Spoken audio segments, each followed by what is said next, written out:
جانور کو بھوکا پیاسا ذبح کرنے کے بارے میں کیا حکم؟ صدر الشریعہ بدر الطریقہ حضرت علامہ مولانا مفتی امجد علی اعظمی علیہ رحمۃ اللہ القوی فرماتے ہیں، قربانی سے پہلے اسے چارہ پانی دے دیں، یعنی بھوکا پیاسا ذبح نہ کریں اور ایک کے سامنے دوسرے کو نہ ذبح کریں اور پہلے سے چھری تیز کر لیں۔ ایسا نہ ہو کہ جانور گرانے کے بعد اس کے سامنے چھری تیز کی جائے۔ یہاں ایک عجیب و غریب حکایت ملاحظہ فرمائیے۔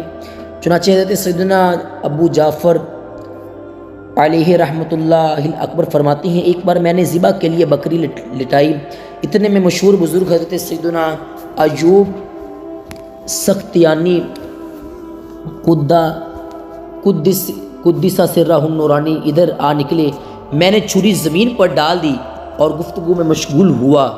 دریں عصا بکری نے دیوار کی جڑ میں اپنے کھروں سے ایک گڑھا کھودا اور اپنے پاؤں سے چھری اس میں دھکیل دی اور اس پر مٹی ڈال دی۔ حضرت سیدنا ابو ایوب سختیانی قدس سرہ النورانی فرمانے لگے، ارے دیکھو تو صحیح بکری نے یہ کیا کیا۔ یہ دیکھ کر میں نے پختہ عزم کر لیا کہ اب کبھی بھی کسی جانور کو اپنے ہاتھ سے ذبح نہیں کروں گا۔ پیارے پیارے بھائیوں، اس حکایت سے معاذ اللہ یہ مراد نہیں کہ ذبح کرنا کوئی غلط کام ہے، بس اس طرح کے واقعات بزرگوں کے غلبہ حال پر مبنی ہوتے ہیں، ورنہ یہ مسئلہ یہی ہے کہ اپنے ہاتھ سے ذبح کرنا یہ سنت ہے۔ سرکار عبد قرار شافی روز شمار بھی اذن پروردگار دو عالم کے مالک و مختار صلی اللہ علیہ وآلہ وسلم ایک آدمی کے قریب سے گزرے۔ وہ بکری کی گردن پر پاؤں رکھ کر چھری تیز کر رہا تھا اور بکری اس کی طرف دیکھ ہی رہی تھی۔ آپ صلی اللہ علیہ وآلہ وسلم اس سے ارشاد فرمایا، کیا تم پہلے ایسا نہیں کر سکتے تھے؟ کیا تم اسے کئی موتیں مارنا چاہتے ہو؟ اسے لٹکانے سے پہلے اپنی چھری تیز کیوں نہیں کر لی؟ امیر المؤمنین حضرت سیدنا فاروق اعظم رضی اللہ تعالی عنہ نے ایک شخص کو دیکھا جو بکری کو ذبح کرنے کے لیے اسے ٹانگ سے پکڑ کر گھسیٹ رہا تھا۔ آپ رضی اللہ تعالیٰ عنہ نے ارشاد فرمایا، تیرے لیے خرابی ہو، اسے موت کی طرف اچھے انداز میں لے جا۔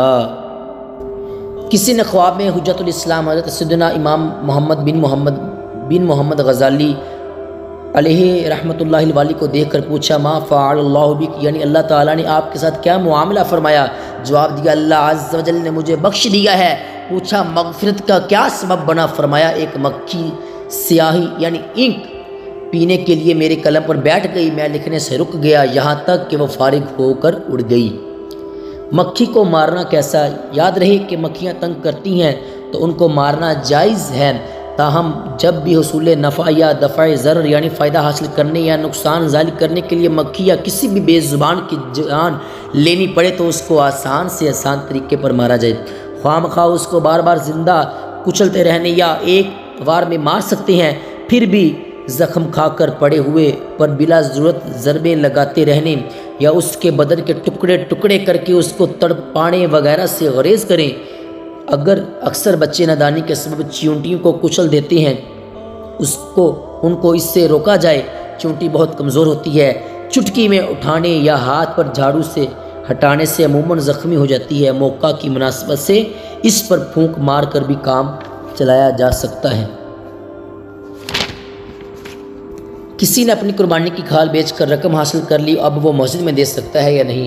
یہاں نیت کا اعتبار ہے۔ اگر اپنی قربانی کی کھال اپنی ذات کے لیے رقم کے عوض بیچی تو یوں بیچنا بھی ناجائز ہے، اور یہ رقم اس شخص کے حق میں مال خبیث ہے اور اس کا صدقہ کرنا واجب ہے، لہٰذا کسی شرعی فقیر کو دے دے اور توبہ بھی کرے۔ اور اگر کسی کار خیر کے لیے مثلا مسجد میں دینے ہی کی نیت ہے سے بیچی تو بیچنا بھی جائز ہے، اور اب مسجد میں دینے میں کوئی حرج بھی نہیں۔ ذبح کے وقت جو خون نکلتا ہے اس کو دم مسفوح کہتے ہیں، یہ ناپاک ہوتا ہے، اس کا کھانا حرام ہے۔ بعد ذبح جو خون گوشت میں رہ جاتا ہے، مثلا گردن کے کٹے ہوئے حصے پر، دل کے اندر کلیجی اور تلی میں اور گوشت کے اندر کی چھوٹی چھوٹی رگوں میں، یہ اگرچہ ناپاک نہیں مگر اس خون کا بھی کھانا ممنوع ہے، لہٰذا پکانے سے پہلے صفائی کر لیجئے۔ گوشت بھی کئی جگہ چھوٹی چھوٹی رگوں میں خون ہوتا ہے، ان کی نگہداشت کافی مشکل ہے۔ پکنے کے بعد وہ رگیں کالی ڈوری کی طرح ہو جاتی ہیں، خاص کر بھیجے سری پائے اور مرغی کی ران اور پر کے گوشت وغیرہ میں۔